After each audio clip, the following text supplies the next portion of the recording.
Astaghfirullah. Kita sudah membahas dua perjanjian Bani Israel.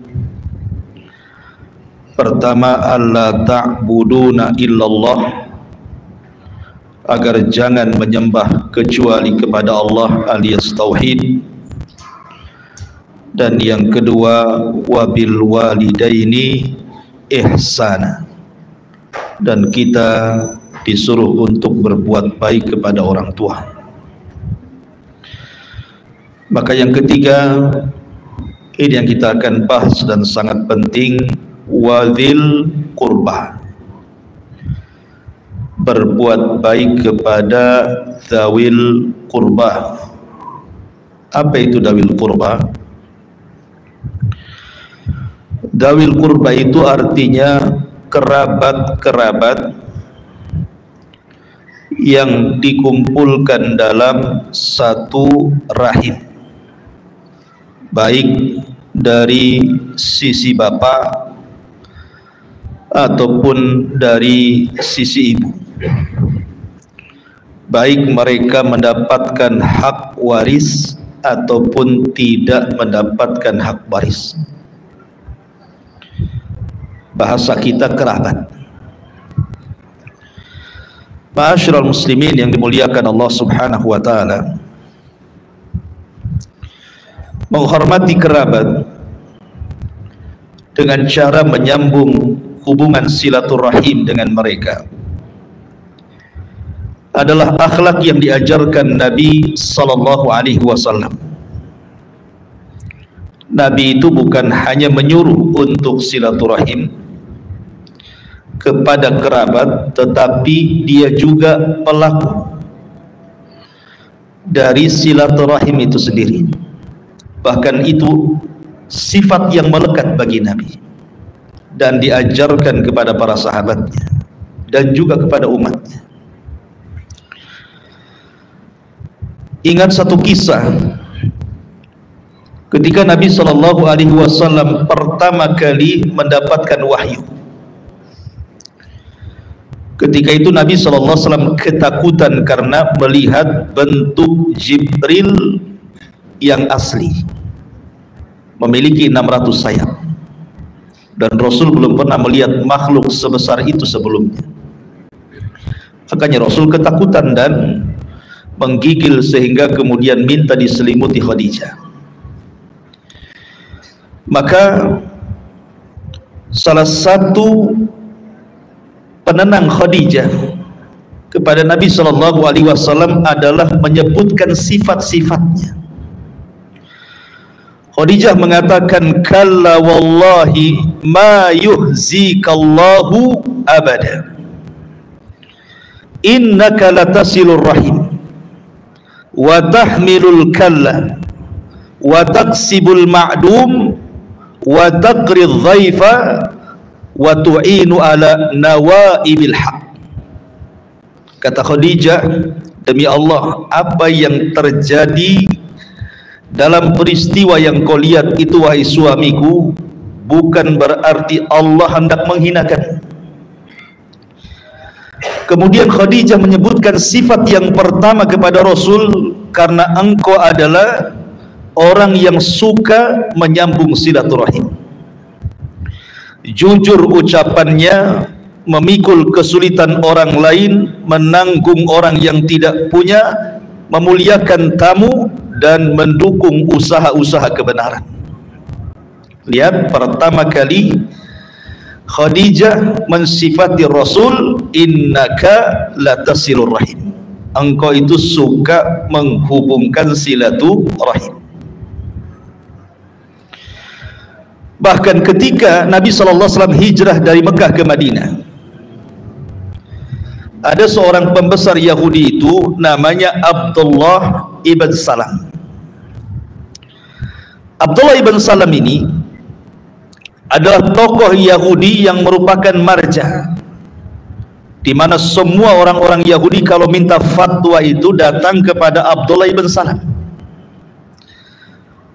karena dia suka membaca kitab sehingga ketika kemudian dia mendengar ada orang yang mengaku nabi, dia ingin mencocokkan betul enggak dia nabi. Ketika Nabi SAW datang ke kota Madinah, Nabi SAW berceramah, dan inilah ceramah pertama di kota Madinah. Abdullah ibn Salam mendengar ceramah ini.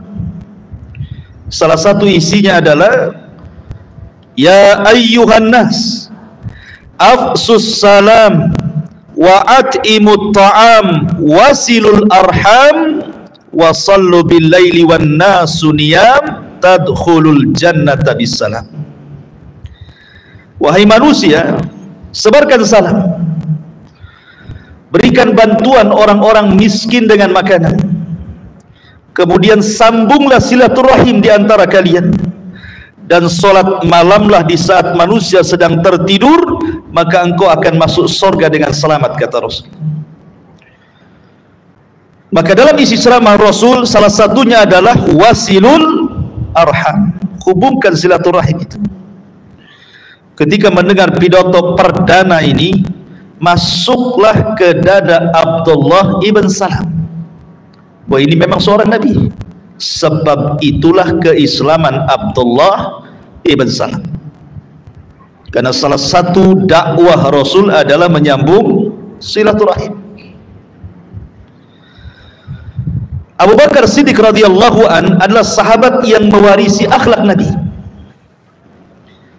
Ketika Abu Bakar Siddiq radhiyallahu an hendak hijrah sendirian karena tidak tahan dengan perlakuan orang-orang musyrik Arab sehingga dia tidak tenang ibadah, hijrahlah Abu Bakar dari Mekah ke Madinah. Hijrahlah Abu Bakar menuju tempat yang menurut dia aman dan dia bisa beribadah kepada Allah Azza wa Jalla. Sebelum hijrah manusia ke Madinah, Abu Bakar itu sudah ingin hijrah. Maka kemudian Abu Bakar menyediakan untanya dengan berbagai macam perbekalan dan hartanya di atas untanya. Berangkatlah Abu Bakar keluar Mekah. Di tengah jalan, rupanya Abu Bakar Siddiq radhiyallahu an berjumpa dengan orang musyrik tapi baik, namanya Ibn Dighinnah. Orang musyrik tapi sangat mengagumi Abu Bakar. Ibn Dighinnah ini kemudian bertanya kepada Abu Bakar, aina turidu ya Aba Bakrin, mau kemana hendak kau pergi wahai Abu Bakar?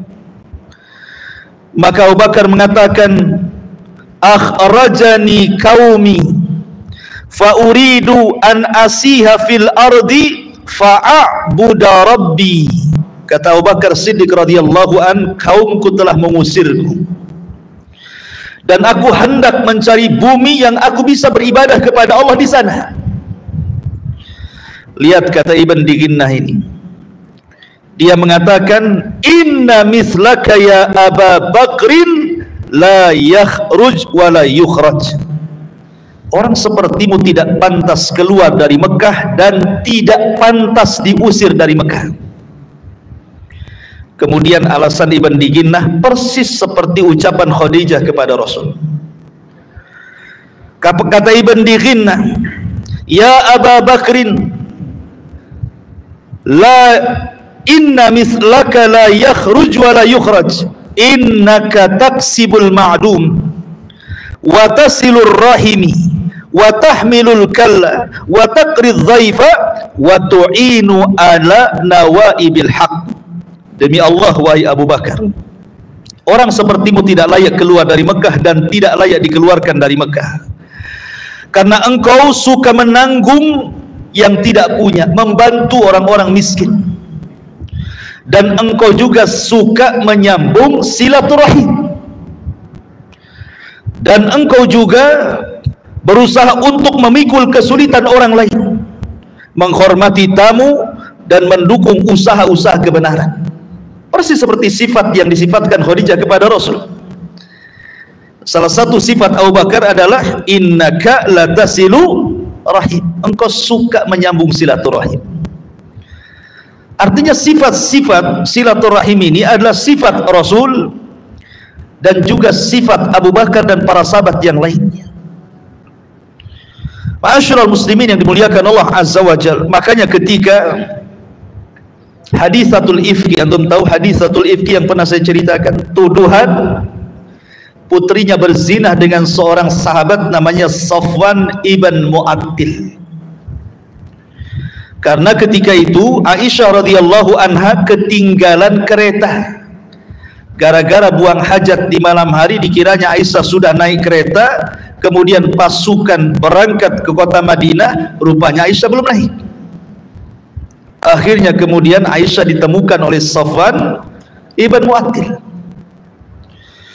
Kemudian terdengarlah riak-riak tuduhan orang-orang munafik bahwa Aisyah berzina dengan Safwan ibn Mu'attil. Maka tentu Nabi SAW sangat sedih, 1 bulan tidak berjumpa dengan Aisyah hanya karena menunggu wahyu turun, apakah membenarkan tuduhan itu ataukah mendustakan. Akhirnya setelah 1 bulan Nabi SAW mendengar riak-riak fitnah, berita hoax dari orang-orang munafik, cukup sakit. Apalagi pelakunya Aisyah radhiyallahu anha yang ketika itu masih kecil dan perempuan.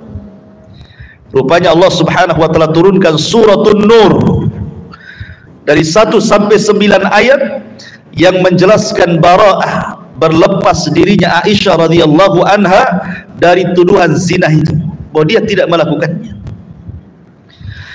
Lah salah satu yang ikut-ikut memfitnah itu, menyebarkan berita hoax itu adalah Mistah ibn Utsatsah. Mistah ibn Utsatsah ini keponakannya Abu Bakar, artinya masih kerabat dekat Abu Bakar, ikut memfitnah pula. Padahal Mistah ini selama hidupnya ditanggung Abu Bakar. Rumahnya diberikan Abu Bakar, bulanannya diberikan Abu Bakar, pekerjaannya diberikan Abu Bakar. Pokoknya setiap bulan yang menanggung kehidupan Mistah itu Abu Bakar. Tiba-tiba ikut memfitnah, sakit hati enggak tuh? Sakit hati lah. Kalau itu posisi antum, langsung diusir. Namanya enggak tahu balas budi namanya. Dari sini Abu Bakar pun sama, manusiawi, sama dengan kita. Abu Bakar bersumpah tidak akan memberikan nafkah lagi kepada Mistah. Akhirnya kemudian ketika Abu Bakar Siddiq bersumpah untuk tidak lagi membantu kerabatnya, turun ayat. Allah Subhanahu wa taala berfirman dalam surah An-Nisa 22, "Wala ya'tali ulul fadli minkum wasa'ah an yu'tu lil qurba wal masakin wal muhajirin fi sabilillah wal ya'fu wal yasfahu ala tuhibbuna an yaghfirallahu lakum wallahu ghafurur rahim." Turun surah Nisa ayat 22 di sini. Allah Subhanahu wa taala berfirman, tidak boleh bersumpah kepada orang-orang yang punya kelebihan harta, maksudnya Abu Bakar, untuk tidak memberikan nafkah kepada kerabatnya dan orang-orang miskin serta orang-orang muhajirin yang berjalan di jalan Allah. Tapi hendaklah wal ya'fu, maafkan, wal yasfahu, berlapang dadalah akan ucapan mereka. Ala tuhibbuna an yaghfirallahu lakum, tidakkah engkau ingin Allah mengampuni dosa-dosamu wahai Abu Bakar? Wallahu ghafurur rahim, dan Allah Subhanahu wa taala Maha Pengampun lagi Maha Penyayang. Seolah-olah ayat ini bicara seperti ini. Abu Bakar sebelum ada kejadian fitnah bahwa Aisyah radhiyallahu anha dituduh berzina, tujuan kamu menafkahi Mistah itu apa? Memberikan nafkah kepada Mistah, membantu kerabatmu, itu tujuannya apa? Kalau tujuanmu adalah memberikan nafkah kepada mereka itu supaya ingin mendapatkan ampunan Allah Subhanahu wa taala dan ingin mendapatkan surga, lalu kenapa kau hendak memutus memberikan nafkah kepada Mistah kalau tujuannya itu hanya gara-gara fitnah? Maka maafkanlah wahai Abu Bakar, lapangkan dadamu supaya Allah mengampuni dosa-dosamu. Sejak turun ayat ini, Abu Bakar berjanji untuk menafkahi Mistah 2 kali lipat daripada sebelum tragedi hadisatul ifki. Lihat Abu Bakar Siddiq radhiyallahu anhu mengajarkan kepada kita apa? menyambung hubungan kerabat dengan silaturahim. Akhirnya kemudian bahkan ibunya Mistah sempat mencela Mistah di hadapan Aisyah radhiyallahu anha. Bi'sar rajul Mistah, kata ibunya, seburuk-buruk orang itu anakku Mistah. Kata Aisyah radhiyallahu anha, jangan kau cela Mistah wahai ummah, karena aku pernah mendengar setiap orang yang terlibat dalam perang Badar, Rasul sallallahu alaihi wasallam mengatakan, i'malu ma syi'tum faqad ghafarallahu lakum. Kerjakan apa semaumu karena Allah sudah mengampuni dosa kalian. Dan Mistah itu salah satu pelaku perang Badar. Ya. Ma'asyiral muslimin, dari dua kisah ini bagaimana Nabi sallallahu alaihi wasallam dan juga Abu Bakar Siddiq radhiyallahu an teranglah bahwa salah satu hak-hak yang wajib kita tunaikan bukan hanya kepada Allah dan kepada orang tua, juga Islam menganjurkan untuk menghubungkan silaturahim dengan kerabat. Makanya ketika ada seorang laki-laki datang kepada Nabi sallallahu alaihi wasallam dan mengatakan, ya Rasulullah, inni fa'altu dzamban 'azima. Rasul, saya sudah melakukan dosa besar. Hal li minat taubah, ada enggak taubat bagiku? Maka Nabi SAW mengatakan, hal laka min ummin, apakah engkau punya ibu?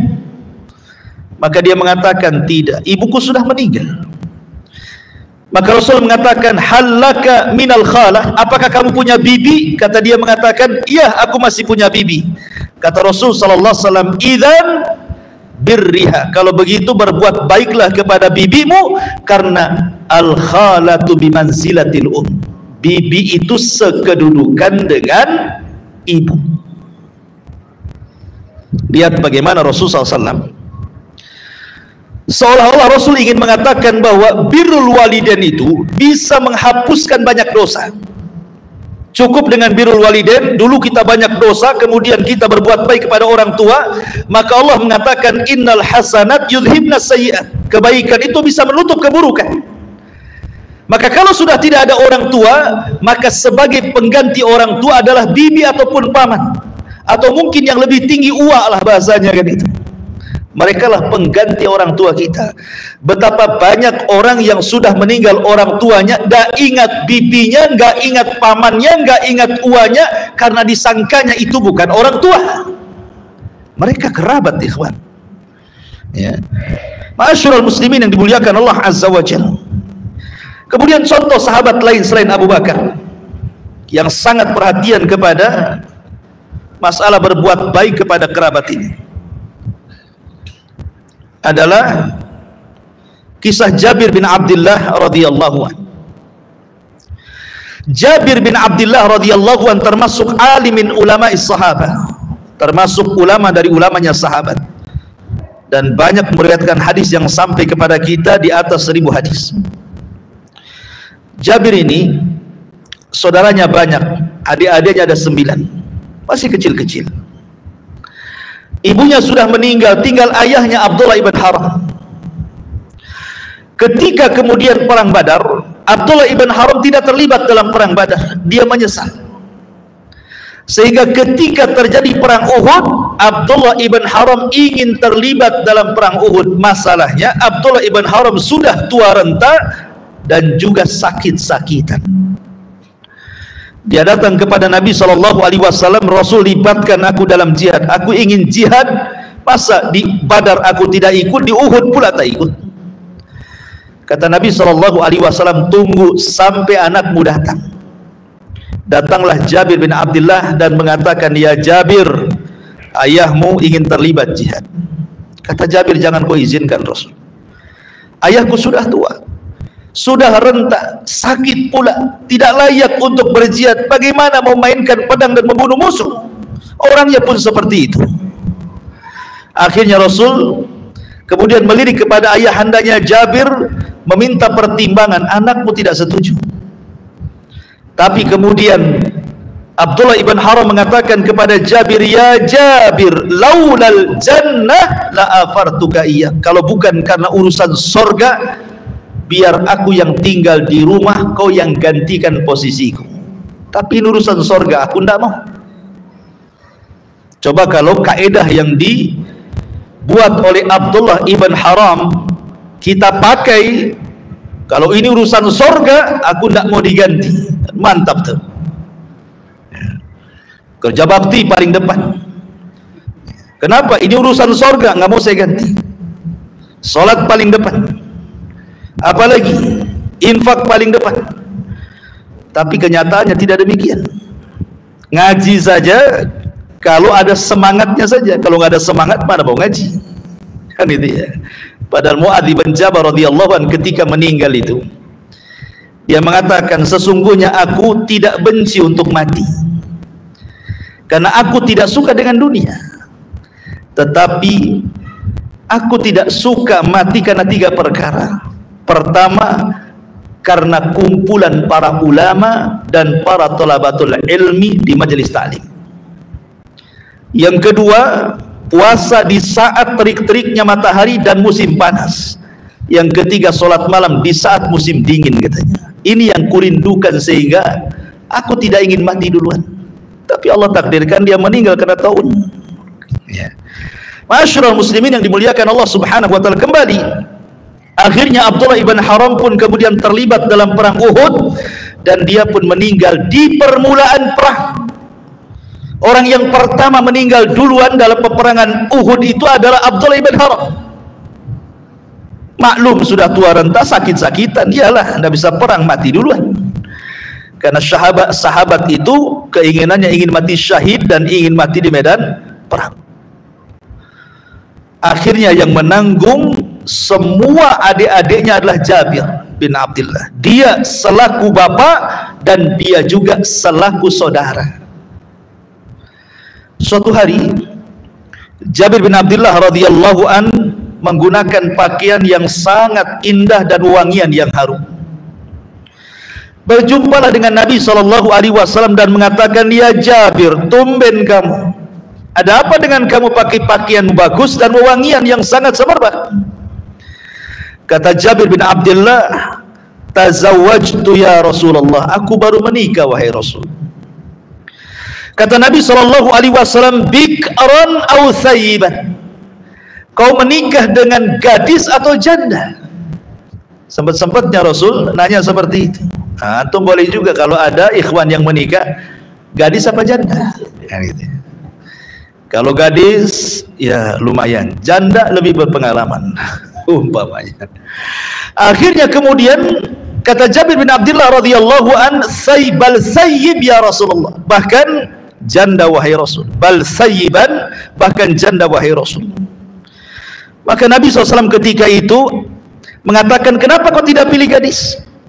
Bukankah kalau engkau pilih gadis, tula ibuha wa tula ibuka, engkau bisa lebih mesra lagi kepada dia, kau lebih sayang lagi dengan dia? Kata Jabir bin Abdullah radhiyallahu an, qultu inna li akhawat Rasul, adik-adikku banyak, adik-adikku 9 masih kecil-kecil.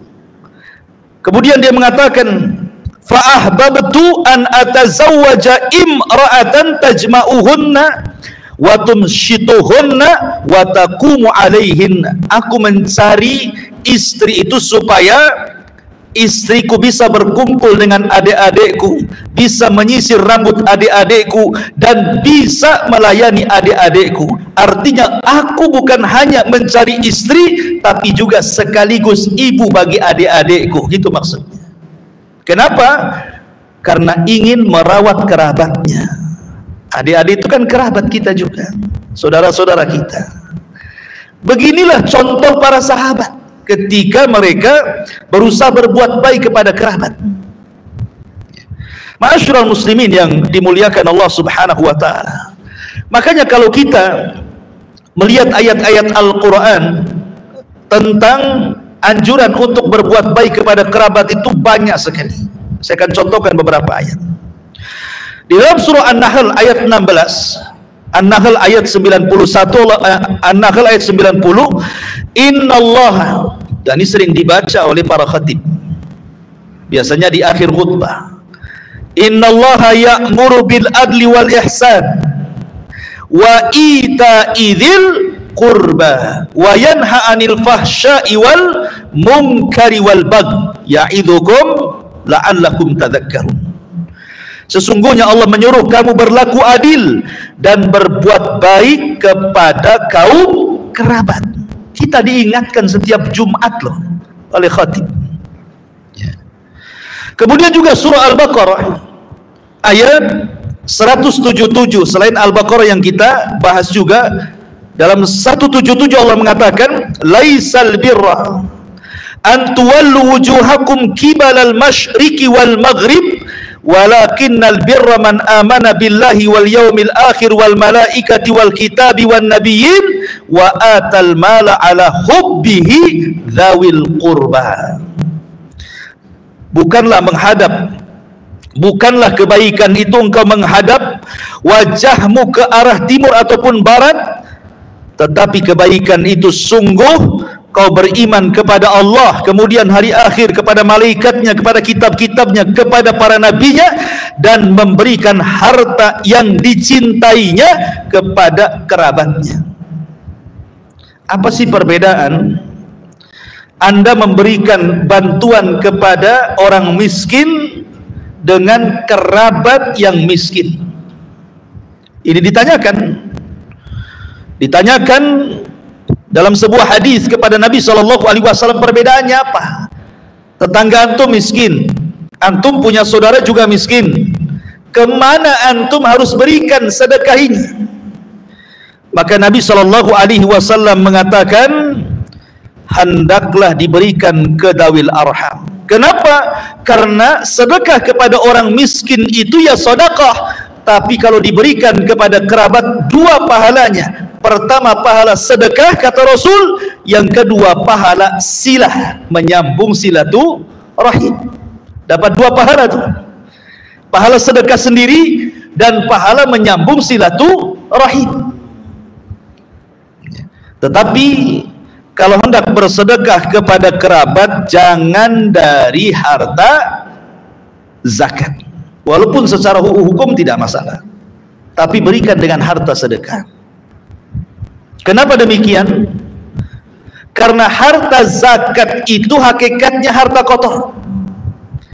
Kan kita membersihkan harta nih, maka dikeluarkan harta kotornya 2,5%. Jadi harta 2,5% zakat mal itu harta kotor. Layakkah harta kotor diberikan kepada keluarga, kepada kerabat? Sebaiknya tidak, walaupun secara hukum sah-sah saja, tidak ada masalah.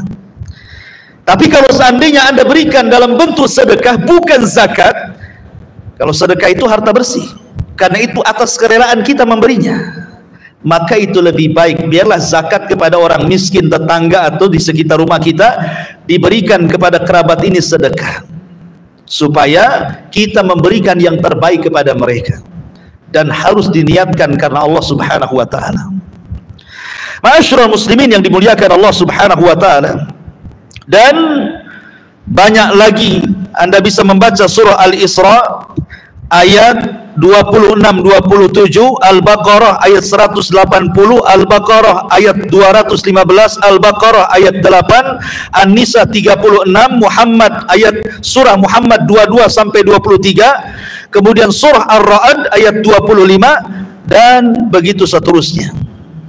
Banyak tentang perintah kita berbuat baik kepada kerabat. Adapun dalam sunnah Nabi Shallallahu Alaihi Wasallam, dalam sunnah Nabi Shallallahu Alaihi Wasallam,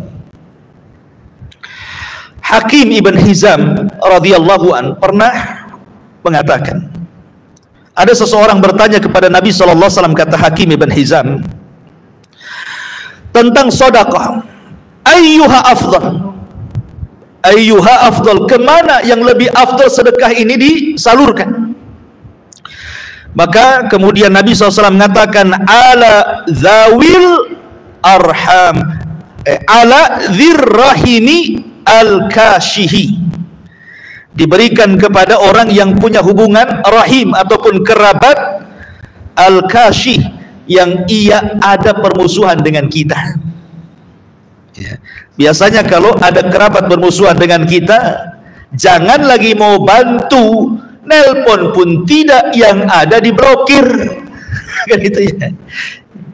Coba saja kan, banyak kalau orang yang bermasalah dengan pamannya, dengan ponakannya, dengan sepupunya kan, masalah besar dalam keluarga, mau bantu pula, yang ada nyakiti gitu ya. Makanya kemudian Rasul mengatakan itu seafdol-afdolnya sedekah. Kalau mereka menyakiti, kita kasih. Walaupun dalam kenyataan agak sulit di sini, tapi bagaimana Nabi SAW mengajarkan sedemikian rahmatnya, kasih sayang Rasul kepada umatnya, mengajarkan tentang keutuhan keluarga ini. Ma'asyiral muslimin yang dimuliakan Allah Subhanahu wa taala. Sampai-sampai ada sebuah hadis dari Abu Hurairah radhiyallahu anhu. Anna rajulan qala ya Rasulullah, ada seorang laki-laki berkata kepada Rasul, inna li qarabah, saya ini punya kerabat, asiluhum wa yaqta'uni, aku sambungkan silaturahim kepadanya, dia pula putuskan silaturahim kepadaku. Ku telepon dia, dia matikan, dia blokir pula nomorku. Ada gitu ya, itu mau telepon, mungkin dia lagi marah sama antum, tutup, diblokir lagi. Aku berusaha menyambung, dia pula memutuskan. Aku datang ke rumahnya, dia pula tutup pintu. Bukan tutup pintu saja, jendela ventilasi rumah juga ditutup supaya tidak bisa ditengok, diintip. Kemudian wa uhsin ilaihim wa yasi'uni ilayya, aku berusaha berbuat baik kepada mereka, kepada kerabat itu, tapi mereka pula berbuat jahat kepadaku. Kemudian kata dia, wa ahlimu anhum wa yajhaluna alayya, aku berusaha untuk sayang kepada mereka, dia pula masa bodoh dengan aku, katanya. Coba bayangkan kalau posisinya di posisi antum nih, antum menghubungkan diri kepada saudara, antum pula disikapi dengan tidak ditemui, tidak dijawab, diblokir, bahkan ditutup pintunya. Antum senantiasa berbuat baik, mau ngasih makanan, mau ngasih hadiah, malah kemudian ditolaknya. Antum lembut, dia pula kasar. Antum baik-baik ngomong, kemudian dia keluar binatang. Kira-kira sikap antum apa? Pasti antum sabodo saja kan itu. Emang dia saja orangnya, si banyak kok yang mau sedekah saya. Pasti kita akan kemudian merasakan sakit seperti itu. Apa kata Nabi SAW ketika dia mengatakan bagaimana sikap wahai Rasul kepada kerabat yang seperti ini? Maka Nabi SAW bilang, in kulta kama kulta, kalau memang kondisimu pasti seperti yang kau ceritakan kepadaku, faka'annama tasifuhumul mal wala yazalu ma'aka minallahi zahirun alaihim ma dumta ala dhalik. Kalau ceritanya betul sesuai dengan faktanya, kata Rasul, maka seolah-olah engkau memasukkan debu yang panas di mulut-mulut mereka, dan senantiasa engkau akan mendapatkan pertolongan Allah kalau engkau seperti itu. Apa maksudnya? Engkau menghinakan, memasukkan debu di mulut-mulut mereka itu. Maksudnya seolah-olah ketika Rasul mengistilahkan engkau memasukkan debu yang panas ke dalam mulut mereka itu, karena mereka berusaha berbuat buruk kepada kita, tapi kita berusaha berbuat baik kepada mereka. Apa tidak malu? Tidak malukah kalian? Itu maksudnya. Itu maksud perkataan Nabi SAW itu. Seolah-olah kau memasukkan debu panas di mulutnya. Harusnya mereka malu, orang ini berbuat baik maka kita tolak dengan kejahatan, kan malu harusnya kan begitu. Mereka tidak punya malu. Ma'asyiral muslimin yang dimuliakan Allah Azza wa Jalla. Dari sini kata ulama, boleh kita ini memutus silaturahim kalau memang punya kerabat seperti itu, dalam rangka memberikan pelajaran saja. Memberikan pelajaran saja. Ya, karena ada kerabat itu yang kemudian tidak memahami hak-hak kerabat gitu ya. Padahal Al-Imam An-Nawawi rahimahullahu ta'ala ketika menjelaskan tentang silaturahim kepada kerabat, apa kata beliau? Silaturahimi hiyal ihsanu ilal aqaribi ala hasbil wasil. Dimuliakan Allah Azza wa Jalla. Kata Imam Nawawi, menghubungkan silaturahim itu sesuai dengan kondisi orang yang menyambung dan orang yang disambung. Terkadang membantu dengan harta, terkadang membantu dengan tenaga, terkadang dengan ziarah, terkadang dengan doa, terkadang dengan salam, atau apapun sebuah kebaikan. Karena kesalahan di masyarakat ini, kalau antum sudah lama menghilang dari keluarga, kemudian menjadi orang sukses di Batam, kemudian terhubung dengan keluarga, tahu antum orang sukses, terkadang ketika menghubungi antum itu asik pinjam duit saja. Ada yang seperti itu?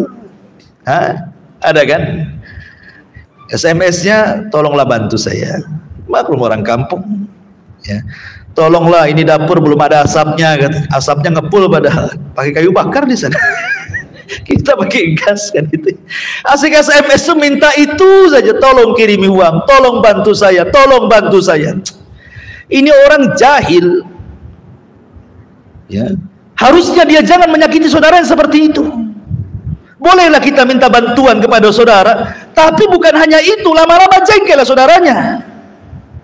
Harusnya kan mengambil hati karena sudah terhubung lama, kan harusnya ya pengen apa, tolonglah sambungkan ke istrimu, aku ingin ngobrol dengan istrimu, aku ingin ngobrol dengan anakmu gitu ya, aku ingin mendoakan. Jadi terkadang ya minta bantuan, terkadang menghibur. Ini tidak setiap call, setiap SMS asih minta duit saja kan itu. Apa enggak jengkel? Lama-lama antum matikan, lama-lama antum blokir gitu. Diblokir aja lah, ini enggak jelas kan. Masyarul muslimin yang dimuliakan Allah Azza wa Jalla, lah hal ini yang tidak dipahami.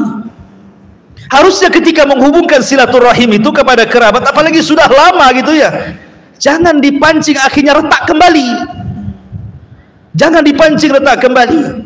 Apalagi kemudian kononnya pinjam duit, sekali tidak dibayar, dua kali pinjam lagi tidak dibayar, tiga kali malaslah dikasih kan gitu ya. Kan biasa begitu. Sebenarnya bukan pinjam, maksudnya sedekah kan itu. Bahasanya saja pinjam. Karena buktinya tidak dikembalikan duitnya kan gitu. Harusnya kan sekali-kali ya bolehlah basa-basi gitu ya. Ada nggak uang? Tapi lebih daripada itu ngobrol, cairlah kan begitu. Tanya anak, tanya keluarga, tanya kerja, tanya tempat, dan begitu seterusnya. Bukan fokus ke satu titik gitu. Karena banyak yang ngeluh kepada saya, Ustadz, saya ini asik ditelepon keluarga itu asik minta uang terus. Streslah saya. Akhirnya saya jengkel, saya matikan teleponnya. Tapi karena pekerjaan juga perlu telepon, saya blokir lah akhirnya. Supaya nggak berhubungan lagi dengan dia. Masyarul muslimin yang dimuliakan Allah Subhanahu wa taala. Baik. Apa sih hak-hak yang harus dipenuhi? Begini ikhwan. Dzawil arham atau kerabat itu punya beberapa hak yang antum harus pahami. Di sana ada hakkus silah. Nanti saya jelaskan. Yang kedua ada hakul miras, yang kedua. Kemudian yang ketiga ada hakun nafkah. Kemudian yang keempat ada hakul ihsan. Kemudian yang kelima ada hakul islah dzatal bayn. Kemudian yang keenam ada hakud doa bi zahril ghaib. Kemudian juga ada hak tawthiqus silah bil arham bi kulli sabil. Apa itu? Yang pertama, kerabat itu punya hakkus silah. Mereka punya hak untuk disambungkan silaturahim kita dengan mereka atau mereka dengan kita. Dan ingat bahwa disebut silah menghubungkan itu, kata Nabi SAW, laisal wasil bil mukafi. Ketika kita menghubungkan silaturahim dengan kerabat itu bukan sistem barter. Kalau dia menghubungi saya, kuhubungi dia. Kalau dia WA, saya akan WA dia. Kalau dia chat Instagram, saya juga akan chat Instagram. Kalau dia datang membawa hadiah, aku pun datang membawa hadiah. Kalau dia senyum, saya pun akan tertawa. Bukan begitu. Ya. Ingat bahwa hakkus silah itu tidak ada urusan dengan barter. Soal kerabat itu jahat, soal kerabat itu buruk akhlaknya, soal kerabat itu tidak menyamankan bagi kita. Ketika kita menghubungkan silaturahim itu murni perintah Allah. Ini perintah, bukan karena melihat kondisi kerabat yang jahat, bukan. Mau jahat mau baik nggak ada urusan. Yang penting saya silaturahim karena ini perintah Allah dan mencari pahala. Ini satu. Yang kedua ada hakul miras. Mereka punya hak waris, walaupun sebagian ulama berselisih pendapat. Seperti mazhab Maliki dan Syafi'i mengatakan mereka tidak mendapatkan waris dawil arham itu. Kalau seandainya tidak ada ahli waris diberikan ke Baitul Mal. Tetapi mazhab Hanafi atau mazhab Hanafi dan juga yang lainnya, kalau tidak ada ahli waris maka kerabat dapat. Tapi minimalnya okelah. Sebagian ulama mengatakan dapat, sebagian ulama mengatakan tidak dapat. Tetapi bagaimanapun kalau seandainya kita sedang bagi-bagi waris, walaupun mereka tidak ada bagian dalam faraid, berikanlah kepada mereka. Bukan bagian waris, tidak, supaya mereka senang. Ini tidak, kalau sudah bagi-bagi waris itu Masya Allah, sudah pokoknya saya ahli waris, yang lain nggak dapat gitu ya. Nggak ada ke situ itu. Padahal amalan yang paling baik dalam Islam itu adalah jabrul qulub namanya. Jabrul qulub itu supaya kerabat itu kan menyaksikan hartanya banyak. Ya kalau melihat pun ibarat kita ngiler lah kan gitu ya. Masa nggak ada cipratannya gitu. Kasihlah cipratannya. Dulangan air kan ada cipratannya. Tak apalah itu percik-percikannya saja supaya senang. Itu maksudnya. Ya. Kemudian yang nomor 3, ada hakul ihsan. Ihsan itu berbuat baik kepada mereka. Mungkin dengan senyum, mungkin dengan salam, mungkin dengan ziarah dan begitu seterusnya. Termasuk ada hak islah dzatal bain. Kalau seandainya bertengkar di antara kerabat, kalau bisa kita itu yang menengahi, gitulah maksudnya. Ya, jangan diam saja. Jangan lulu gua terserah dialah. Nah, saya kan bukan keluarga dia. Mereka kerabat kita. Kita harus tolong. Kalau mereka bertengkar, berusaha kita leraikan, termasuk doakan mereka. Walaupun kita tidak tampak kerabat di kampung kita di sini, tetap doakan. Karena di antara doa mustajab adalah doa kepada orang yang tidak terlihat. Dan kalau kita berdoa sesuatu, maka malaikat mengatakan walaka mithluk, dan engkau juga seperti doamu kepada kerabatmu. Termasuk yang terakhir, berusaha untuk menyambungkan dengan segala kebaikan. Bagaimana caranya? Itu hak-hak yang harus dipenuhi kepada kerabat. Adapun keutamaan silaturahim, kemudian juga ancaman silaturahim, memutus silaturahim sudah jelas. Ya, antum baca sendiri. Di mana bacanya Ustaz? Ya, di Google tulis bahaya memutus silaturahim, nanti keluar semua itu. Wallahu alam, karena waktu juga yang singkat, mudah-mudahan ada manfaatnya. Subhanakallah bihamdika, asyhadu an la ilaha illa anta astaghfiruka wa atubu ilaik. Allahu ta'ala alam. Assalamualaikum warahmatullahi wabarakatuh.